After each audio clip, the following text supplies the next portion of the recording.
It's difficult to imagine a world without the common amenities that we enjoy today, such as Starbucks, Netflix, or even air conditioning.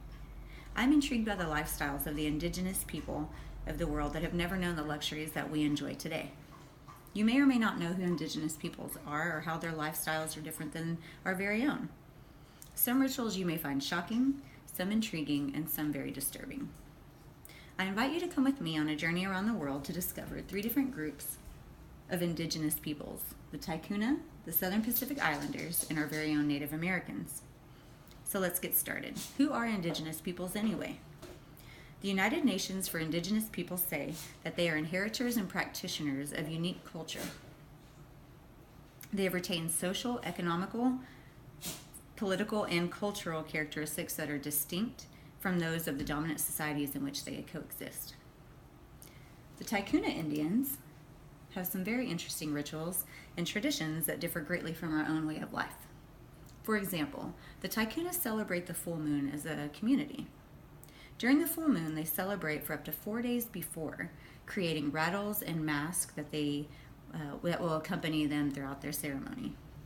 The more colorful masks and rattles are reserved for a happy event such as the full moon rising, whereas the darker colors are used for a solemn event such as a death in the tribal community.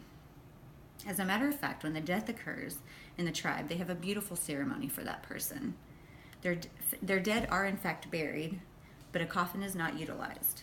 The Kuna believe in the afterlife that the person's spirit must travel across the death river to make it to the world above. Therefore, they are not buried in a casket, they're buried in a covered canoe for safe passage. The Kuna hold their women in high regard due to the important role of bringing life into the community. That's why crossing from childhood into womanhood is such a big event. During this coming of age ceremony, the girl is taken into a cabin of her own where she is visited by no one else other than the females in the group. When the women believe that she is ready, she'll be brought to the middle of the group where her father will pull her hair out one strand at a time until she's completely bald.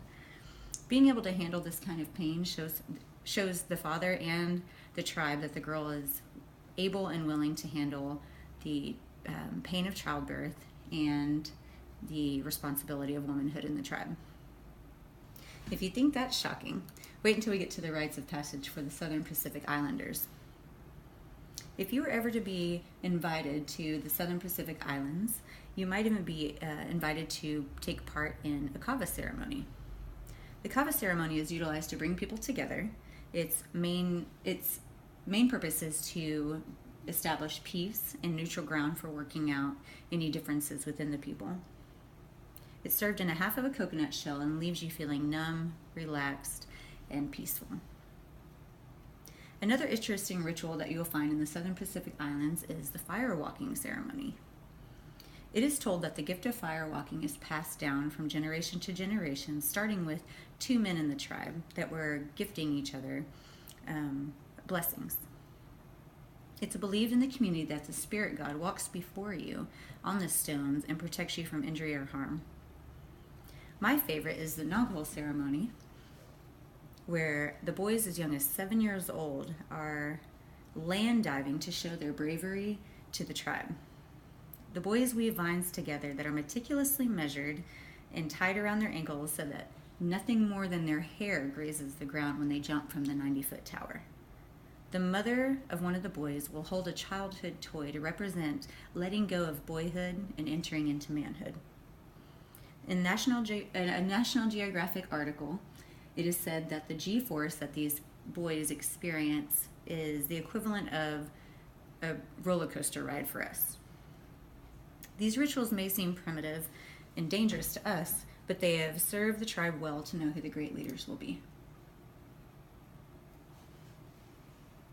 Moving on, we encounter our very own Native Americans and some of their traditions. The Native Americans have a ceremony that brought indigenous and non-indigenous people together for years called a powwow. Powwows were originally planned for people to come together and celebrate the Native American way of life. Everyone is encouraged to eat, dance, and celebrate peace and harmony. Peyote worship is another ceremony of the Native Americans, and they utilize that as a form of healing mind, body, and soul. peyote is most commonly drank in the form of a tea, not smoked like most people think. It's commonly used to grieve a death, heal sickness, and for baptism. Finally, my favorite of the rituals lies in the vision quest. The subject is sensory deprived and sent out into the wilderness to seek out their purpose. The tribal member is encouraged to seek out a spirit animal that will guide, protect, and advise them throughout their life. All of these rituals are quite different from our communities and our way of life, don't you say? Think of how much more self-aware we would be if we operated the way the indigenous people of the world do. As you can see, whether it is the Kuna, the Pacific Islanders, or even the more familiar Native Americans, they put an emphasis on the importance of the journey of self-discovery. I hope that you are as intrigued by I am by the indigenous way of life.